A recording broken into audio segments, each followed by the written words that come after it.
Hello दोस्तों, मैं Narayan बेश्वरी Soni education में आप सबका स्वागत करता हूं।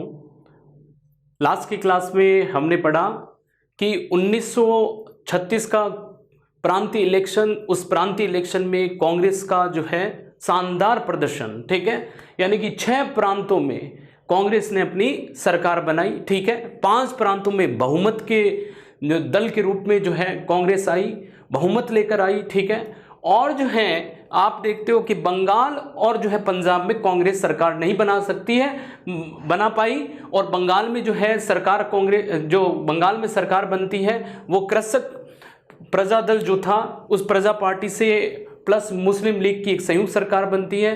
पंजाब में भी इस तरह से एक संयुक्त सरकार बनती है। हमने यहाँ तक बात की थी और फिर मैंने आपको बताया कि कांग्रेस जो है कैसे यहाँ पर जो है प्रांतों में जाकर और प्रांतों में जो लोगों की मांग थी उन मांगों को उठाया और जो है सरकार के अंदर गतिरोध पैदा करके कुछ अच्छे कार्य भी किए। अब हम बात करते हैं 1938 के कांग्रेस के हरिपुरा अधिवेशन के। 1938 का कांग्रेस का हरिपुरा अधिवेशन, ठीक है, बहुत इंपॉर्टेंट अधिवेशन है हरिपुरा अधिवेशन कांग्रेस का। जी हाँ मेरे दोस्तों, कांग्रेस का हरिपुरा अधिवेशन, और इसके अध्यक्ष जो होते हैं वो कौन होते हैं? सुभाष चंद्र बोस। कौन होते हैं? सुभाष चंद्र बोस। तो सुभाष चंद्र बोस जो होते हैं वो इसके अध्यक्ष होते हैं, ठीक है दोस्तों। तो कांग्रेस का हरिपुरा अधिवेशन, हरिपुरा कहाँ है? गुजरात में। कहाँ है? गुजरात में। तो गुजरात का ये अधिवेशन जो हरिपुरा में हुआ, ठीक है, गुजरात के हरिपुरा में हुआ, इस अधिवेशन में कांग्रेस के अध्यक्ष कौन होते हैं? सुभाष चंद्र बोस होते हैं, ठीक है। तो कांग्रेस के अध्यक्ष के रूप में कौन चुने जाते हैं? सुभाष चंद्र बोस चुने जाते हैं। अब 1939 का भी अधिवेशन देखते हैं, ठीक है। 1939 कांग्रेस का त्रिपुरी का अधिवेशन। त्रिपुरी कहां है? एमपी यानी मध्य प्रदेश, एमपी त्रिपुरी का अधिवेशन, ठीक है। तो कांग्रेस का त्रिपुरी का अधिवेशन यानी कि हम कहेंगे इसको एमपी यानी मध्य प्रदेश। एमपी का जो ये त्रिपुरी का अधिवेशन है ये भी अपने आप में इंपॉर्टेंट है, क्योंकि यह नेताजी सुभाष चंद्र बोस फिर से अध्यक्ष बनते हैं। तो अध्यक्ष के रूप में कौन आते हैं? नेताजी सुभाष चंद्र बोस। अध्यक्ष कौन होते हैं? नेताजी सुभाष चंद्र बोस या सुभाष चंद्र बोस। तो जो सुभाष चंद्र बोस होते हैं वो लगातार 2 साल कांग्रेस के क्या बनते हैं? अध्यक्ष बनते हैं, ठीक है। तो सुभाष चंद्र बोस जो है अध्यक्ष चुनकर आते हैं। तो आप देखिए कि इसमें एक बहुत बड़ा जो है गेम हो जाता है। यहां पर जो है नेताजी सुभाष चंद्र बोस ने किसको हराया? यानी यहां सीतारमैया को हराया, पट्टाभी सीतारमैया को गांधी जी अध्यक्ष बनाना चाहते थे, गांधी के कैंडिडेट थे, गांधी के कैंडिडेट को नेताजी सुभाष चंद्र बोस ने हरा दिया। जी हाँ मेरे दोस्तों, तो नेताजी सुभाष चंद्र बोस ने गांधी के कैंडिडेट को हरा दिया, और गांधी के कैंडिडेट को हराया तो गांधी जी ने इसकी अपनी क्या मान ली? निजी हार मान ली। जी हाँ मेरे दोस्तों, गांधी जी ने अपनी खुद की पर्सनल हार मान ली, निजी हार मान ली। तो हराया किसको था? हराया जो है अध्यक्ष के पद पर जो है हराया जो है, यानी कि पराजित किसको किया? पराजित हम कह सकते हैं किसको किया?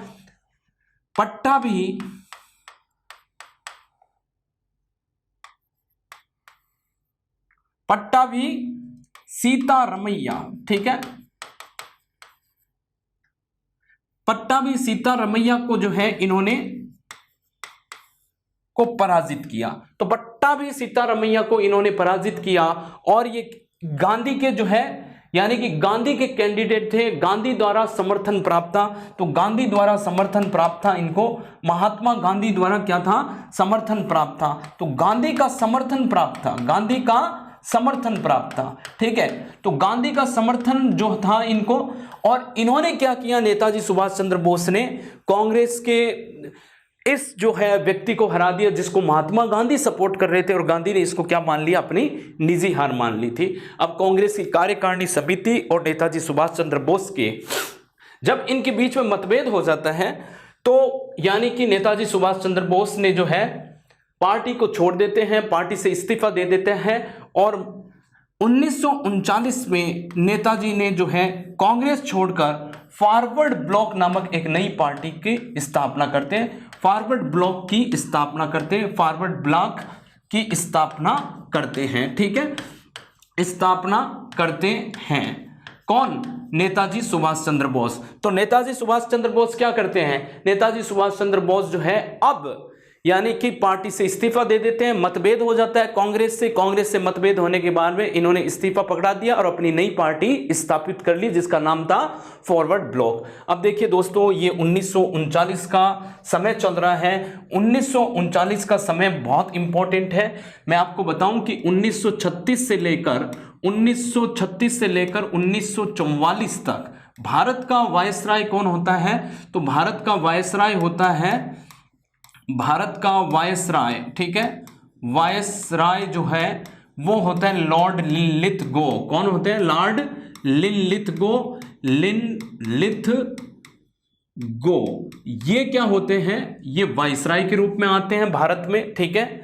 तो ये जब भारत के वायसराय के रूप में आते हैं तो 39 का समय इंपॉर्टेंट है। 39 का समय क्यों इंपॉर्टेंट है? आप और हम सब जानते हैं, द्वितीय विश्व युद्ध की शुरुआत हो जाती है।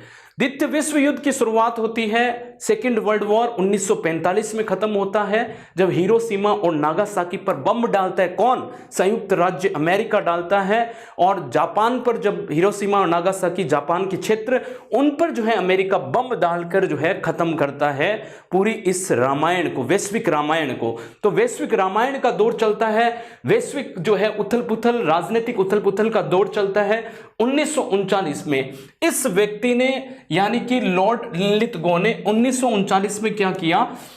1939 में बिना भारतीयों की सलाह विमर्श किए हुए, बिना भारतीयों के नेता, जो भारत के जो टॉप नेता थे, उनसे जो है बिना जो है सलाह विमर्श किए हुए, उनसे बिना राय मशूरा लिए बिना इन्होंने क्या किया? इन्होंने कह दिया कि भारत भी जो है द्वितीय विश्व युद्ध में ब्रिटेन की तरफ से लड़ेगा। क्या बोला लिनलिथगो ने? भारत भी ब्रिटेन की तरफ से, यानी कि ब्रिटेन की तरफ से लड़ेगा द्वितीय विश्व युद्ध में, और हमको पूछा ही नहीं, और हमको जो है इस जो है युद्ध में, इस कलेश के अंदर जो है धकेल दिया, इस कलेश के अंदर हमको धकेल दिया, इस युद्ध के अंदर धकेल दिया बिना हमारी राय लिए बिना। तो कांग्रेस ने क्या किया? कांग्रेस ने जो है यानी कि इस बात के लिए 1939 में, यानी 22 दिसंबर 1939 के दिन कांग्रेस ने जो है प्रांत, जो कांग्रेस के जो जितने भी जो पदाधिकारी थे, कांग्रेस ने जो है प्रांतीय सरकारों से इस्तीफा दे दिया। तो 1939 में कांग्रेस ने इस्तीफा दिया। 22 दिसंबर 1939 को कांग्रेस ने प्रांतीय सरकारों से इस्तीफा दिया। कांग्रेस ने प्रांतीय सरकारों से इस्तीफा दिया, प्रांतीय सरकारों से इस्तीफा दिया।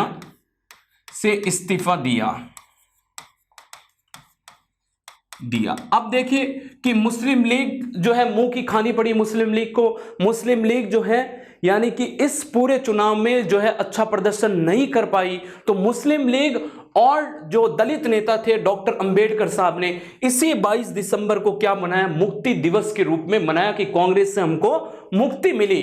तो 22 दिसंबर को जो है 22 दिसंबर को क्या मनाया गया? किसके द्वारा? मुस्लिम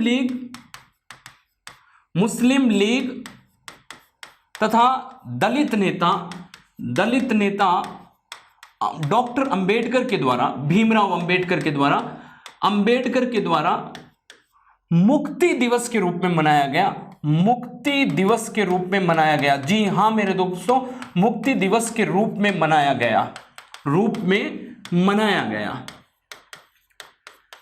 तो मुक्ति दिवस के रूप में मनाया गया, यानी कि भारत का वायसराय लॉर्ड लिनलिथगो था, और लॉर्ड लिनलिथगो ने क्या कहा कि यानी जब द्वितीय विश्व युद्ध जो है वो कैसे चालू होता है? द्वितीय विश्व युद्ध जब यानी कि सितंबर 1939 में जर्मनी ने क्या किया, पोलैंड पर आक्रमण किया। जर्मनी ने पोलैंड पर आक्रमण किया तो ब्रिटेन और फ्रांस भी जो है जर्मनी के विरुद्ध जो है युद्ध में उतर जाते हैं और यहां से युद्ध की शुरुआत हो जाती है। यहां के युद्ध से शुरुआत होती है तो यानी कि हमारे लिनलिथगो जो थे वाइसराय, वो क्या कहते हैं, जर्मनी के विरुद्ध जो है भारत भी जो है युद्ध लड़ेगा और यानी कि द्वितीय विश्व युद्ध में ब्रिटेन की तरफ से, इसका मतलब क्या हुआ, ब्रिटेन की तरफ से भारत युद्ध लड़ेगा और बिना हमसे जो है सलाह विमर्श किए हुए। तो हमारे जो प्रमुख नेता थे, यानी हम कह सकते हैं हमारी जो प्रमुख पार्टी थी उस समय भारतीय राष्ट्रीय कांग्रेस ने कहा कि युद्ध के उद्देश्यों का जो है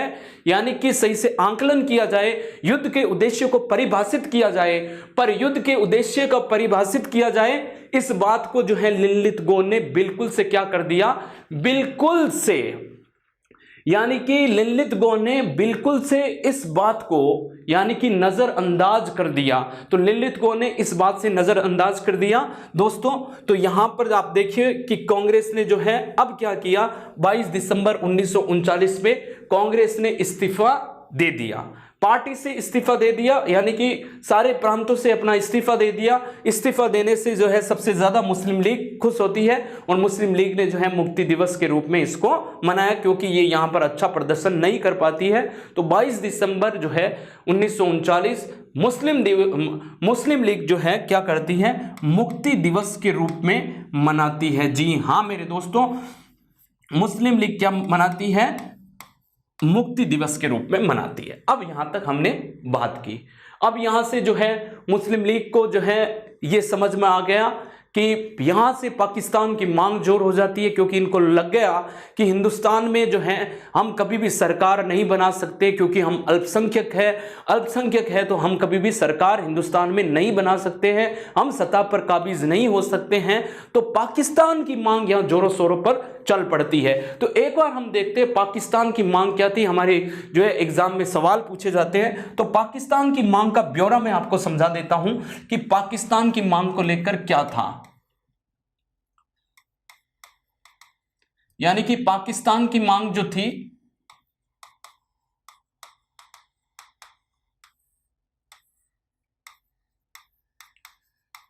की मांग, ठीक है, ये जो पाकिस्तान की मांग थी, ठीक है दोस्तों, तो पाकिस्तान की मांग क्या थी इसको लेकर मैं आपको समझाता हूं कि मुस्लिम लीग का 1930 का मुस्लिम लीग का लाहौर का अधिवेशन, मुस्लिम लीग का लाहौर का अधिवेशन, ठीक है, मुस्लिम लीग का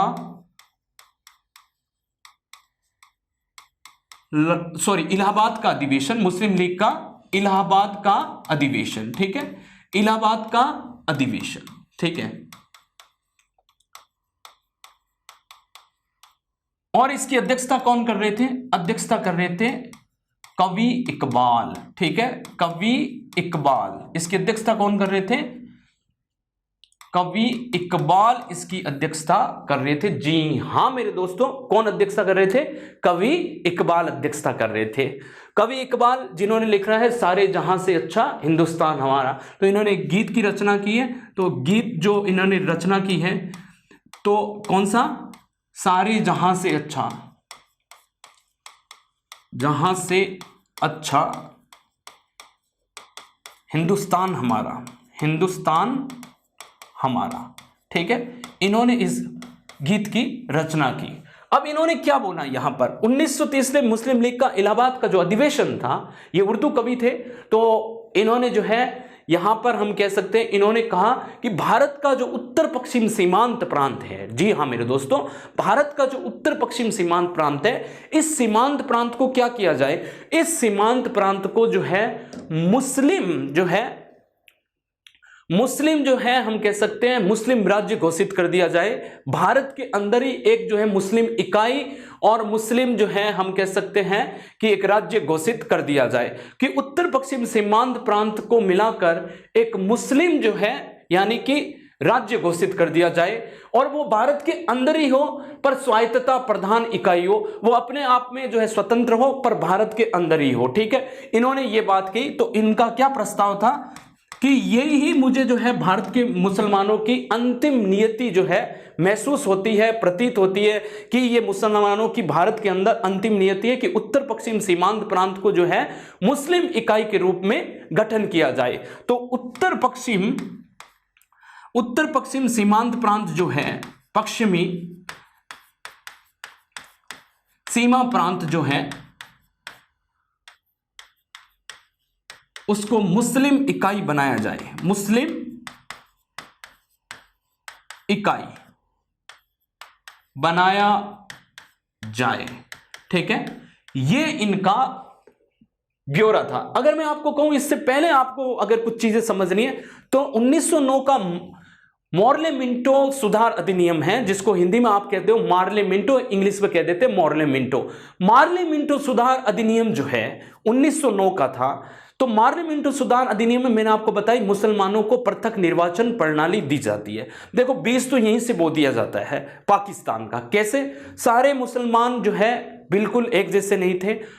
बहुत सारे मुस्लिम वर्ग जो था वो भारत का बंटवारा नहीं चाहता था, और कुछ जो है यानी कि हम कहते हैं हर दल में, हर समुदाय में कुछ लोग ऐसे होते हैं जो अपनी राजनीतिक रोटियां सेकना चाहते हैं। यहां पर भी आप देखिए कि कुछ मुसलमानों ने जो है अपनी राजनीतिक रोटियां सेकनी चाहिए। 1909 के मॉर्ले मिंटो रिफॉर्म में या मॉर्ले मिंटो सुधार अधिनियम में उन्होंने पृथक निर्वाचन प्रणाली की मांग की, और यहां इनको पृथक निर्वाचन प्रणाली मिल जाती है। इवन मुस्लिम लीग की स्थापना होती है 1906 में। तो मैं आपको थोड़ा सा बैकग्राउंड समझाता हूं। मुस्लिम लीग की स्थापना कब होती है? 1906 में होती है। 1906 में जब मुस्लिम लीग की स्थापना होती है दोस्तों, तो मुस्लिम लीग का अमृतसर का अधिवेशन होता है। अमृतसर के अधिवेशन में मुस्लिम लीग ने पृथक निर्वाचन प्रणाली की मांग की। पृथक निर्वाचन प्रणाली की मांग की तो मॉर्ले मिंटो सुधार अधिनियम में मिल जाता है पृथक निर्वाचन प्रणाली। मैं आपको समझा।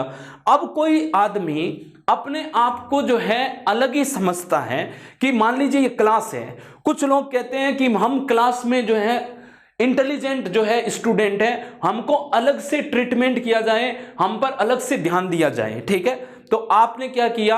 आपने जो है यानी कि उस संस्था ने ये कह दिया कि हाँ जी हाँ, ये कुछ स्टूडेंट जो है ये होशियार स्टूडेंट है, इंटेलिजेंट स्टूडेंट है, इस पर अलग से ध्यान दिया जाएगा। अब इन्होंने क्या किया? अपने आप को अलग तो मनवा ही लिया। अब आप क्या करोगे? धीरे धीरे कि नहीं, अब हम इस जो है क्लास में भी नहीं बैठेंगे, हमारे लिए एक अलग क्लास बनाई जाए। ठीक है, ऐसा ही ये हुआ। आप समझ रहे हो? पहले अपने आप को आपने जो है पृथक निर्वाचन प्रणाली से अपने आप को अलग किया। अलग करने के बाद में अब आप अलग देश की मांग करते हो, क्योंकि अब हम इनके साथ नहीं रह सकते हैं, अब हमको एक अलग देश चाहिए। तो ये पूरी रामायण 1909 मॉर्ले मिंटो सुधार अधिनियम से चालू होती है। और ये पकड़ती कहां है? पहला प्रारूप आपको देखता है 1930 में मुस्लिम लीग का इलाहाबाद का जो अधिवेशन होता है उसकी अध्यक्षता कवि इकबाल कर रहे होते हैं।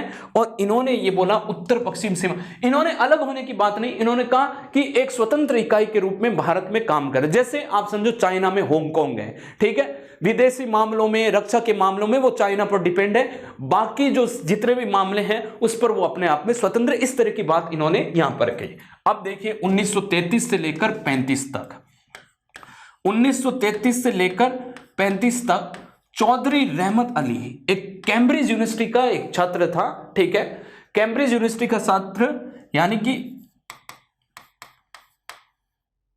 यानी कि हम कह सकते हैं कि कैम्ब्रिज यूनिवर्सिटी का छात्र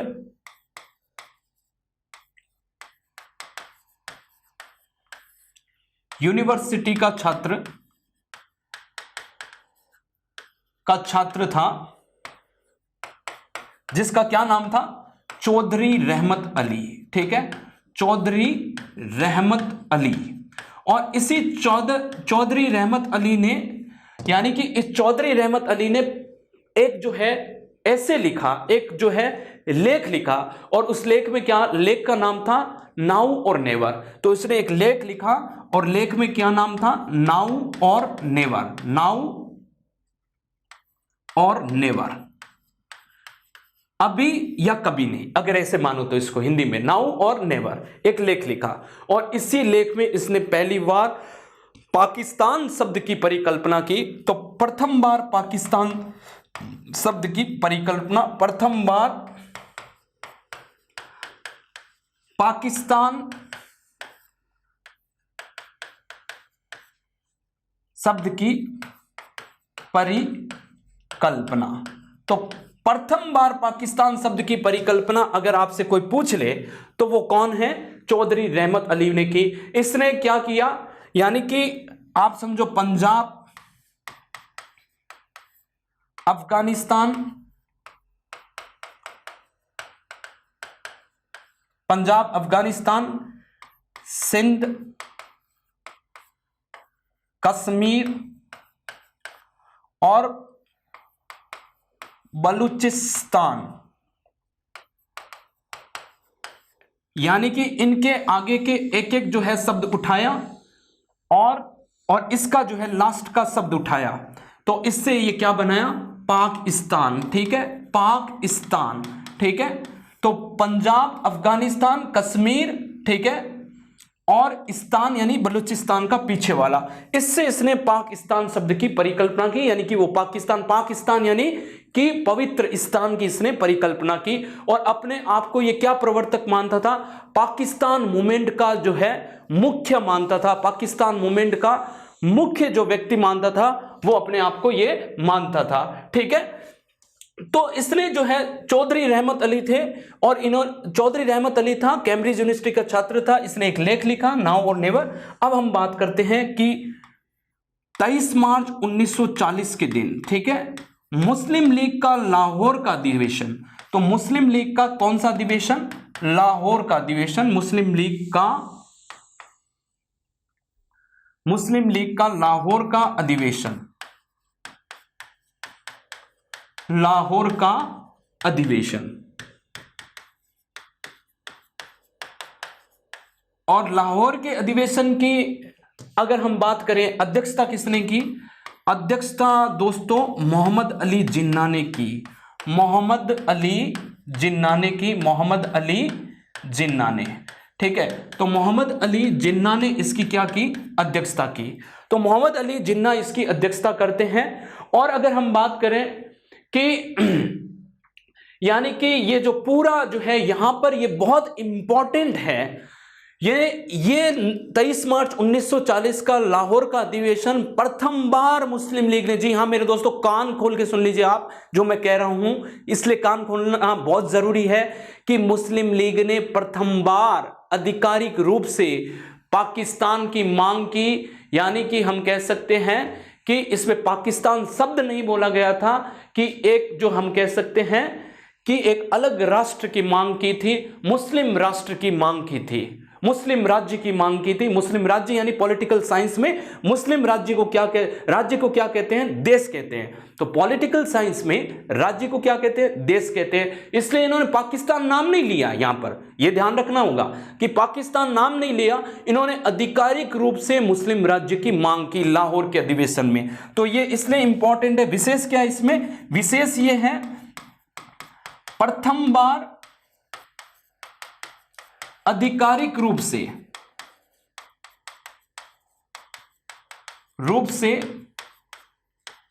मुस्लिम राष्ट्र की मांग की, मुस्लिम राज्य की मांग की। ठीक है, और मुस्लिम राज्य का मतलब हो गया पाकिस्तान की मांग की। तो आपका क्वेश्चन आए कि प्रथम बार मुस्लिम लीग ने कौन से अधिवेशन में जो है आधिकारिक रूप से, जी हां मेरे दोस्तों, आधिकारिक रूप से जो है मुस्लिम राज्य की मांग की, तो आपका आंसर होगा या पाकिस्तान की मांग की। तो पाकिस्तान की मांग कहां करता है? लाहौर के अधिवेशन में करता है। तो लाहौर के अधिवेशन में मुस्लिम लीग ने प्रथम बार, अब ये जो है पूरा जो है यानी कि प्रस्ताव किसने जो है पेश किया? तो प्रस्ताव जो है पेश जो है किसी सदन यानी कि उस लीग के ये इस अधिवेशन में इस पाकिस्तान के प्रस्ताव को जो है रखा किसने? तो पाकिस्तान के प्रस्ताव को जो रखते हैं वो है फजलुल हक ने रखा। तो पाकिस्तान प्रस्ताव रखा किसने? पाकिस्तान प्रस्ताव यहां पर रखा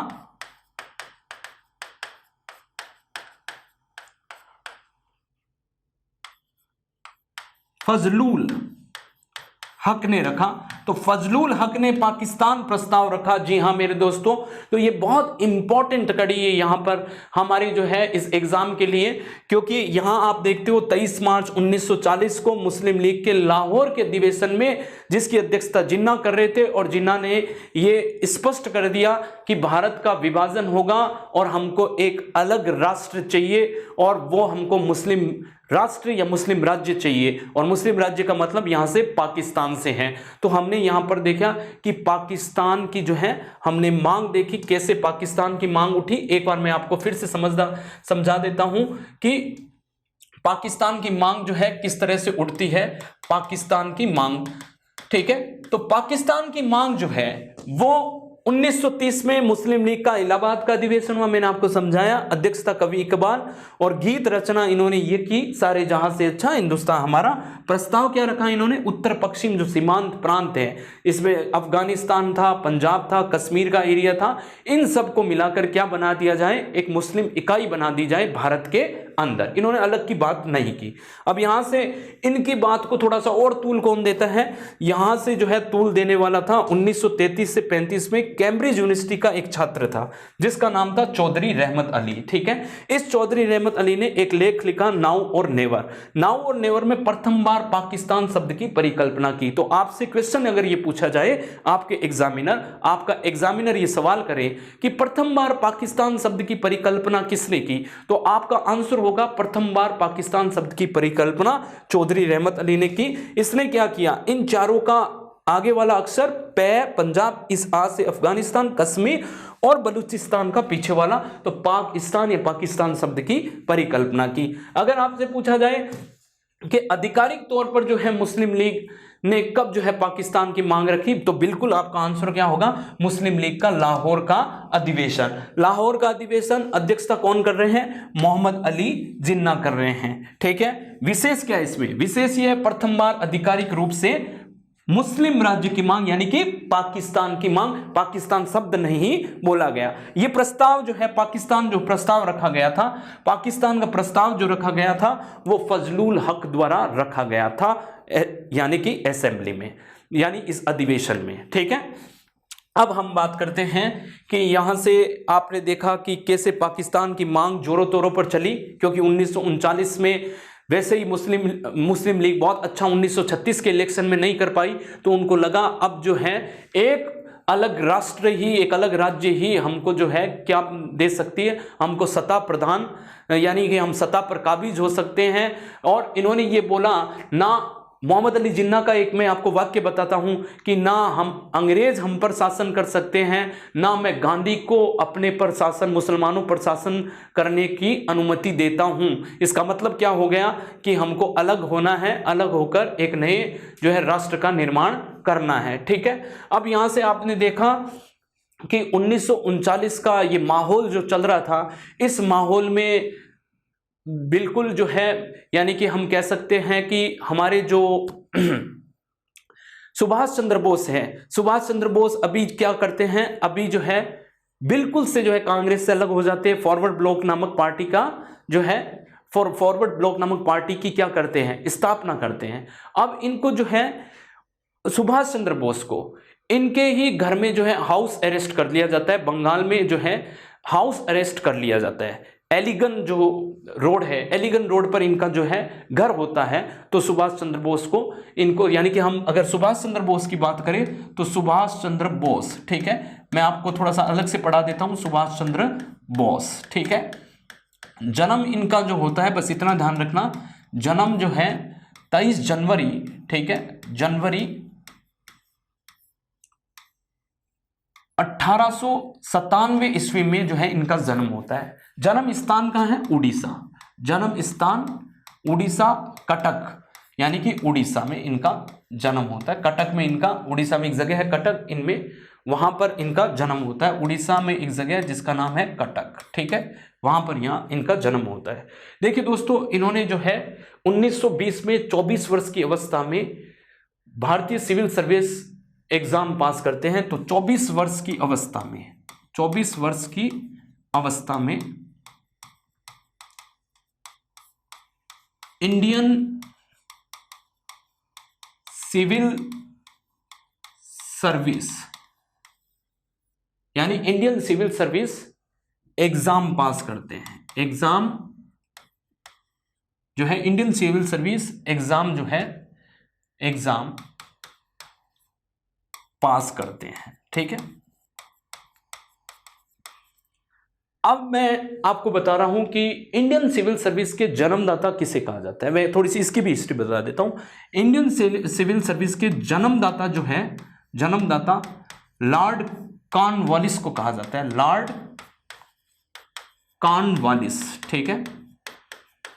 तो लॉर्ड कॉर्नवालिस को जो है इंडियन सिविल सर्विस के जन्मदाता कहा जाता है। और सत्येंद्रनाथ जो है बनर्जी, सुरेंद्रनाथ बनर्जी जो है वो, सुरेंद्रनाथ बनर्जी और सत्येंद्रनाथ बनर्जी, तो सत्येंद्रनाथ जो बनर्जी है, ठीक है, वो भारत में प्रथम जो है प्रथम व्यक्ति थे जिन्होंने सिविल सर्विस एग्जाम को पास किया था। ठीक है, तो यानी कि सत्येंद्रनाथ बनर्जी और सत्येंद्रनाथ, यानी कि अगर मैं आपको बात करूं तो I am sorry, Satyendranath Tagore जो मैं दिमाग से स्लिप हो गया, सत्येंद्रनाथ टैगोर जो है वो बेसिकली प्रथम बार सिविल सर्विस को पास करते हैं। तो प्रथम भारतीय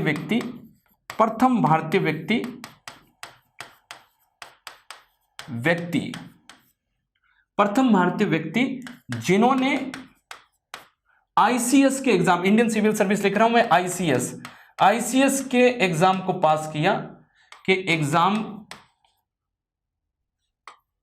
पास किया, वो कौन थे?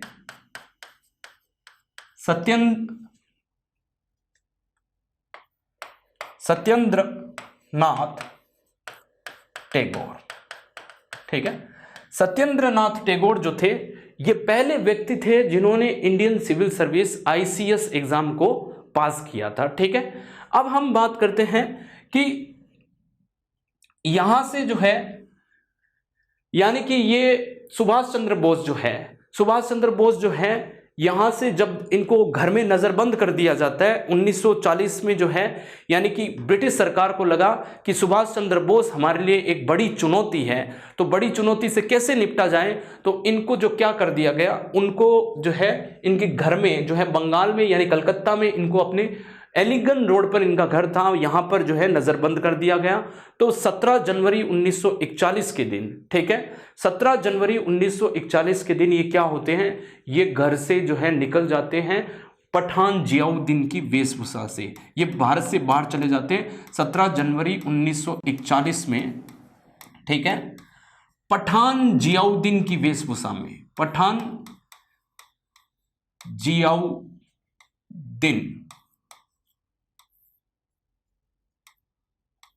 की वेशभूषा में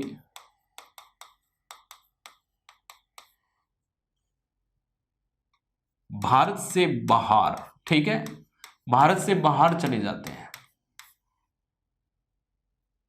भारत से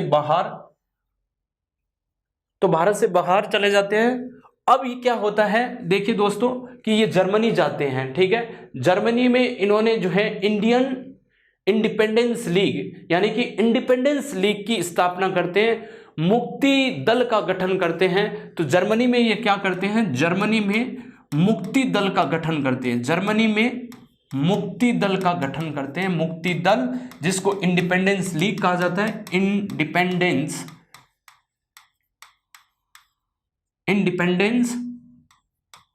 लीग। तो इंडिपेंडेंस लीग कहा जाता है, इनको क्या कहा जाता है, इंडिपेंडेंस लीग, यानी कि इसको मुक्ति दल को इंडिपेंडेंस लीग कहा जाता है। तो जर्मनी में मुक्ति दल की स्थापना करते हैं, मुक्ति दल की स्थापना, ठीक है, नेताजी सुभाष चंद्र बोस के, जर्मनी की जनता द्वारा ही इनको क्या, नेताजी की उपाधि दी जाती है। तो नेताजी की उपाधि जो होते हैं वो जर्मनी की जनता द्वारा,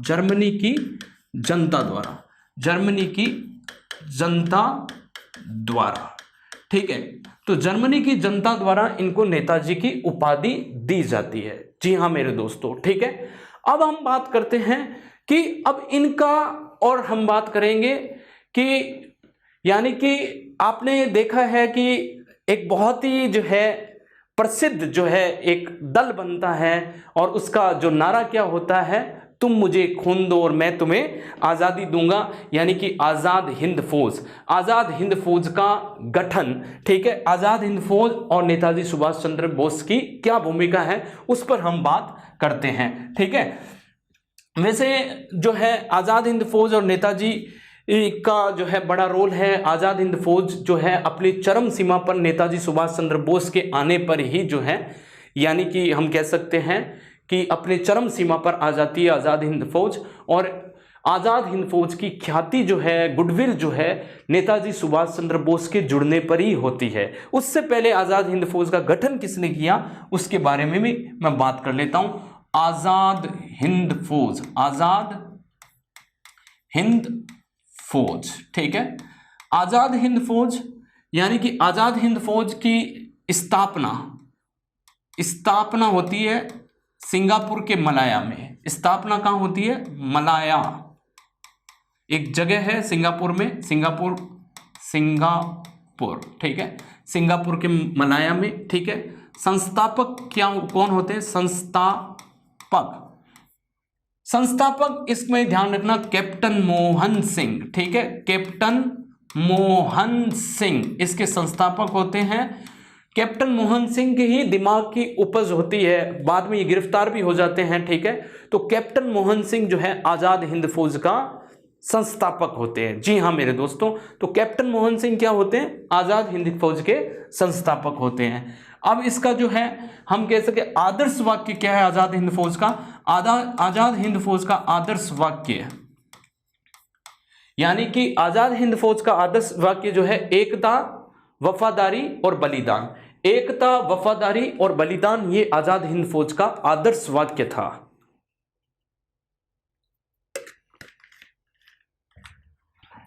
एकता, वफादारी तथा बलिदान, ये आदर्श वाक्य। मूल मंत्र क्या था? मूल मंत्र इनका था, जी हां मेरे दोस्तों, मूल मंत्र था money man and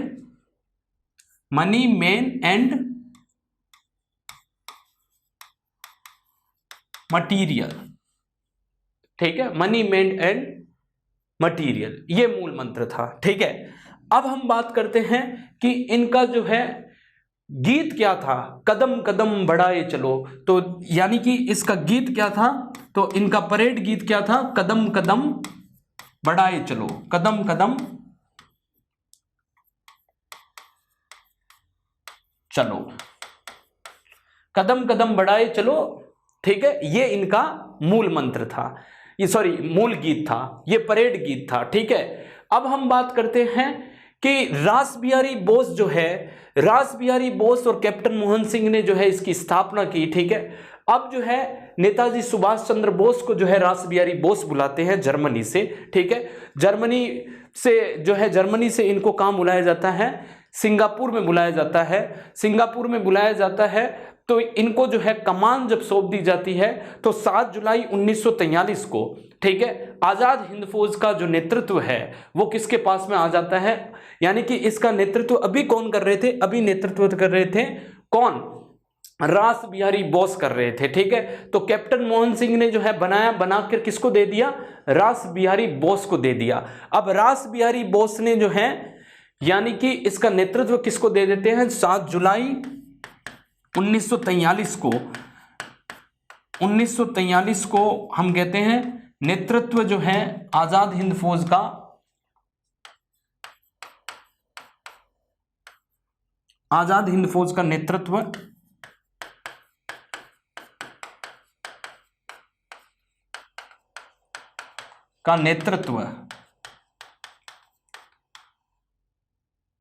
Subhash Chandra Bose को दे दिया जाता है, सुभाष चंद्र बोस को, ठीक है। तो सुभाष चंद्र बोस को दे दिया जाता है 7 जुलाई 1943 को। जी हाँ मेरे दोस्तों, ठीक है। हमारे नेताजी ने यहां नारा दिया था, तुम मुझे खून दो। नारा क्या था? नारा नेताजी के द्वारा दो नारे दिए गए। एक था तुम मुझे खून दो मैं तुम्हें आजादी दूंगा, ठीक है, तुम मुझे खून दो मैं तुम्हें आजादी दूंगा, यानी कि ये जो है नेताजी सुभाष चंद्र बोस का क्या था, नारा था, ठीक है। और दिल्ली चलो, आज जो आप सड़कों पर देखते हो दिल्ली चलो, ठीक है, ये नारा भी नेताजी सुभाष चंद्र बोस ने दिया। तो दिल्ली चलो जो नारा है, ठीक है, जो बड़ा फेमस है, आज भी है, सारी पॉलिटिकल पार्टी जो जितनी है वो कहां जाती है, दिल्ली चलो, ठीक है। और मैंने तो दिल्ली में भी देखा है दिल्ली चलो, समझ रहे हो आप, मैंने दिल्ली में भी दिल्ली की सड़कों पर लिखा देखा है दिल्ली चलो, तो दिल्ली में है, कहाँ चले अब, ठीक है। तो कहने का मतलब है दिल्ली चलो नारा और तुम मुझे खून दो मैं तुम्हें आजादी दूंगा, ये नेताजी सुभाष चंद्र बोस ने दिया था, ठीक है। क्या था मतलब कि ये सिंगापुर में आज़ाद हिंद फौज का क्या मतलब, क्यों गठन हुए। देखो क्या होता है कि 1939 में जब सेकेंड वर्ल्ड वॉर होता है, द्वितीय विश्व युद्ध होता है, भारतीय सैनिक भी जो हैं यानी कि ब्रिटेन की तरफ से लड़ रहे थे।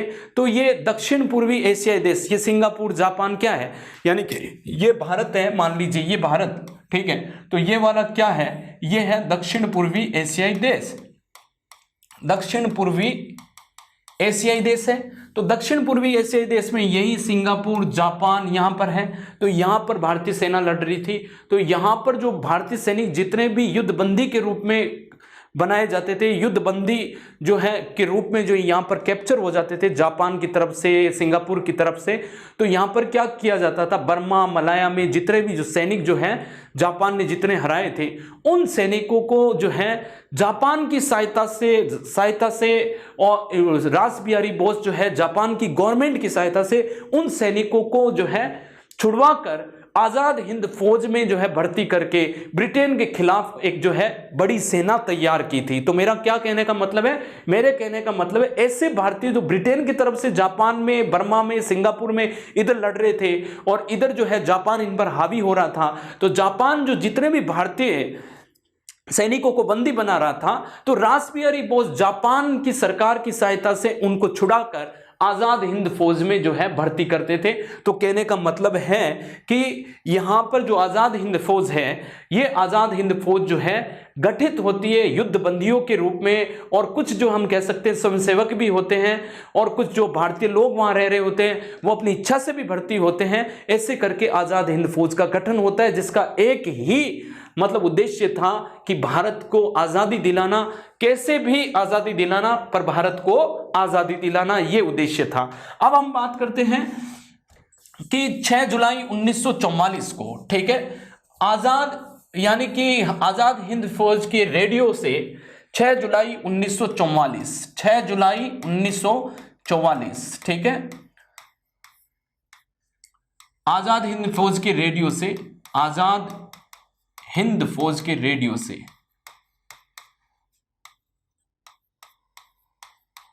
से सुभाष चंद्र बोस ने जो है, यानी कि हम कह सकते हैं सुभाष चंद्र बोस ने, हम कहेंगे कि महात्मा गांधी को कि हम भारत की लड़ाई, भारत की स्वतंत्रता की लड़ाई में अंतिम दौर में हैं और हम इसके लिए राष्ट्रपिता का क्या चाहते हैं, आशीर्वाद चाहते हैं। तो यहां पर आजाद हिंद फौज के रेडियो से इन्होंने महात्मा गांधी को राष्ट्रपिता के रूप में संबोधित किया, महात्मा गांधी को राष्ट्रपिता के रूप में संबोधित किया, राष्ट्रपिता के रूप में संबोधित किया, रूप में बोधित किया, ठीक है। देखो 1943 में एक और चीज बताता हूं यहां से, 1943 में आजाद हिंद फौज ने यानी कि 1943 में आजाद हिंद फौज ने अंडमान और निकोबार पर जो है कब्जा कर लिया, और इनका जो नाम क्या लिख दिया, स्वराज और शहीद नाम जो है अंडमान और निकोबार पर ये आजाद हिंद फौज क्या करती है, अपना कब्जा कर लेती है, ठीक है। और इसका नाम बदल दिया, और क्या बदला नाम, अंडमान और निकोबार का क्रमशः नाम बदला स्वराज और शहीद, ठीक है। तो आजाद हिंद फौज ने, आजाद हिंद फौज ने अंडमान तथा निकोबार का नाम बदलकर, निकोबार का नाम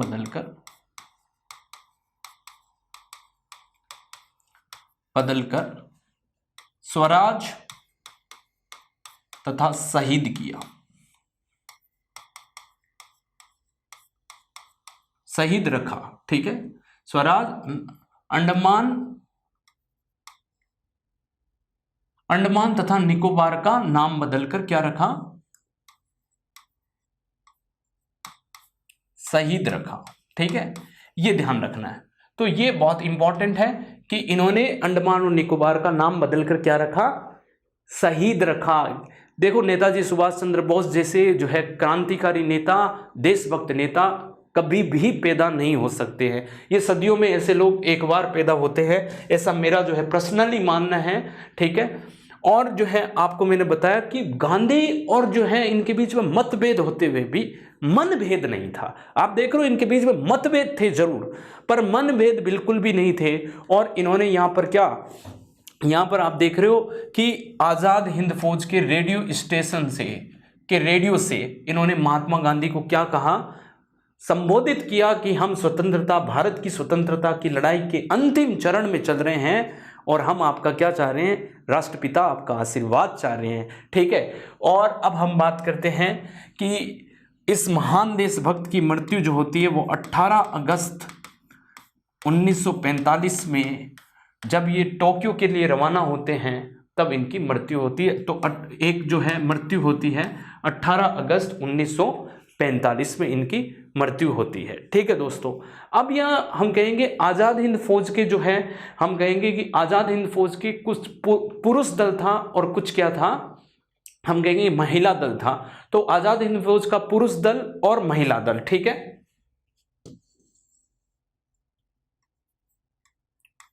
कुछ मैं आपको बताऊं कि अगर हम बात करें कि आज़ाद हिंद फौज की, महात्मा गांधी ने जो है नेताजी सुभाष चंद्र बोस को क्या कहा है, तो महात्मा गांधी ने, पहले एक दो चीजें और पढ़ लेते हैं। महात्मा गांधी ने, ठीक है, सुभाष चंद्र बोस को कहा है देशभक्तों का देशभक्त, देशभक्तों का देशभक्त, है ना। कोई किताब में देशभक्तों में देशभक्त, है ना, देशभक्तों का देशभक्त था। ठीक है, ये बात जो है गांधी ने कही है। ठीक है, और इनकी आत्मकथा है इंडियन स्ट्रगल। तो नेताजी सुभाष चंद्र बोस की, नेताजी की आत्मकथा जो है, आत्मकथा वह है इंडियन स्ट्रगल।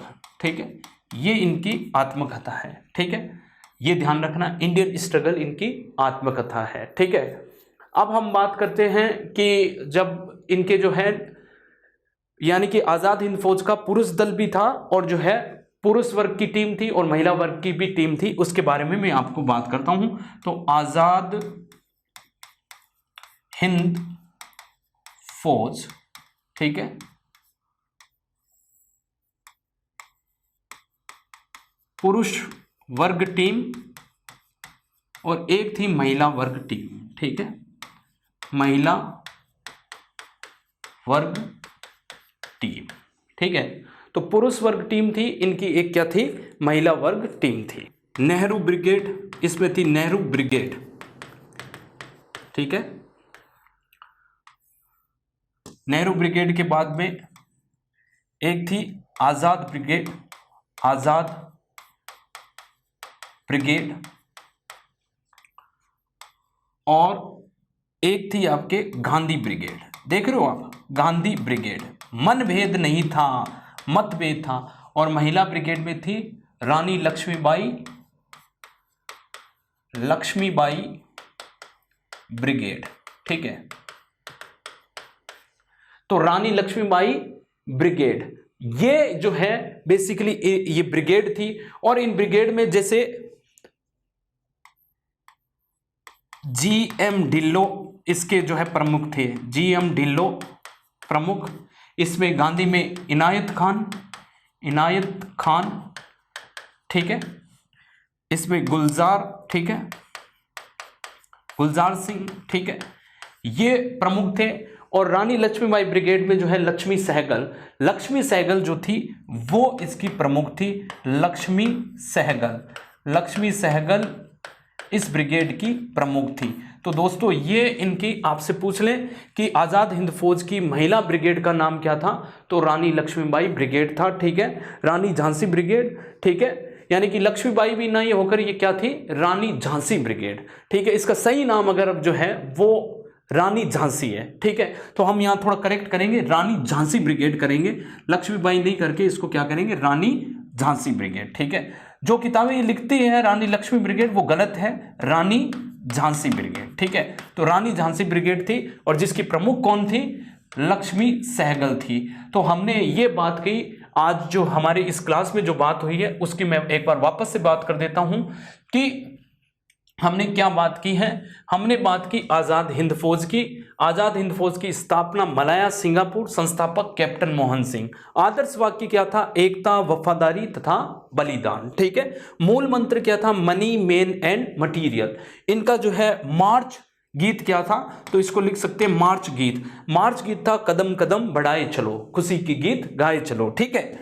आप भी खुशी की गीत गाओ, जब तक मेरे साथ रहोगे खुशी की गीत गाओ, क्योंकि हमारी ये पूरी स्ट्रेटेजी है, मेरा पूरा ध्यान ये रहता है कि आपका कोई भी सवाल गलत नहीं हो। जहां तक है मेरी पूरी कोशिश रहती है कि हर फैक्ट्स आपके सामने लाए जाए, ठीक है। 7 जुलाई 1943 आज़ाद हिंद फौज का नेतृत्व जो है वो सुभाष चंद्र बोस के हाथों में चला जाता है, ठीक है। अभी कौन कर रहे थे, अभी हम कह रहे थे रास बिहारी बोस कर रहे थे, रास बिहारी बोस ही इनको बुलाते हैं। रास बिहारी बोस ने इनको क्या दे दिया, ये दे दिया कि आप ही नेताजी इसका नेतृत्व करो, ठीक है। तो इन्होंने एक नारा दिया, तुम मुझे खून दो मैं तुम्हें आज़ादी दूंगा, और दूसरा एक नारा था इनका, वो था दिल्ली चलो। ये भी नेताजी सुभाष चंद्र बोस ने दिया, ठीक है, ये भी नेताजी सुभाष चंद्र बोस ने दिया। अब हम बात करते हैं, यहाँ से हमने बात की कि 1943 में आज़ाद हिंद फौज ने अंडमान, ठीक है, आज़ाद हिंद फौज ने क्या किया, अंडमान तथा निकोबार का नाम बदलकर, ठीक है, इनका नाम बदल दिया, ठीक है, नाम बदलकर क्या रखा, स्वराज तथा शहीद रखा। तो अंडमान और निकोबार का नाम बदलकर क्या रखा, स्वराज तथा शहीद रखा, ठीक है दोस्तों। 6 जुलाई 1944 को आज़ाद हिंद फौज के रेडियो से महात्मा गांधी को राष्ट्रपिता के रूप में संबोधित किया। जी हाँ मेरे दोस्तों, ठीक है। अब हमने बात की 18 अगस्त 1945 में इनकी मृत्यु हो जाती है। जब ये जो है टोक्यो की तरफ जो है रवाना हो रहे थे, तो जो है फार्मोसा द्वीप के पास में जो है इनकी प्लेन क्रैश हो जाता है। और प्लेन क्रैश होता है तो भारत सरकार जो है बहुत सारे जो है आयोग भी गठित करती है, शहनवाज आयोग, ठीक है। इस तरह से आयोग जो है गठित जो है भारत सरकार द्वारा किए जाते हैं इनकी जांच की, मृत्यु की जांच के लिए। एक बहुत ही जो है रहस्यमयी जो है दुर्घटना थी जिससे इनकी मृत्यु हो जाती है, जो आज तक मिस्ट्री है। आज तक ये रहस्यमयी जो है कहानी है कि नेताजी सुभाष चंद्र बोस की मृत्यु कैसे हुई। कई बार तो अखबारों में ऐसा, मतलब कि 1980-90 तक ऐसे बोला जाता था कि नेताजी सुभाष चंद्र बोस को कहीं देखा है, ठीक है, कोई गंगा के पास में देखा है, कहीं और जगह देखा है। तो इस तरह की कहानियां खूब चलती है हमारे इंडिया में, इस तरह की कहानियां खूब चलती है। कोई रहस्यवादी मौत में मर जाता है तो लोगों को अक्सर दिख जाता है आदमी, ठीक है। अब हम बात करते हैं हमारे आगे की बात कि महात्मा गांधी ने देशभक्तों का देशभक्त कहा है सुभाष चंद्र बोस को, ठीक है दोस्तों। अब हम बात करते हैं कि नेताजी की आत्मकथा का नाम क्या है, इंडियन स्ट्रगल है, ठीक है। अब आजाद हिंद फौज का एक पुरुष वर्ग टीम थी, एक महिला वर्ग टीम थी। तो नेहरू ब्रिगेड, जीएम ढिल्लो, गुलजार सिंह, इनायत खान गांधी ब्रिगेड का, और रानी झांसी ब्रिगेड जो थी वो हम कह सकते हैं कि कौन, लक्ष्मी सहगल इसकी जो क्या थी, हेड थी। तो ये इनके मुख्य थे। अब हम आगे की क्लास में आगे हम बात करेंगे और हमारे सेकेंड वर्ल्ड वॉर से कैसे भारत की जो है हम कहेंगे कि भारत के इतिहास में कैसे परिवर्तन आता है द्वितीय विश्व युद्ध होने से, उसके बारे में हम बात करेंगे। तब तक के लिए आप सेफ रहिए, सुरक्षित रहिए।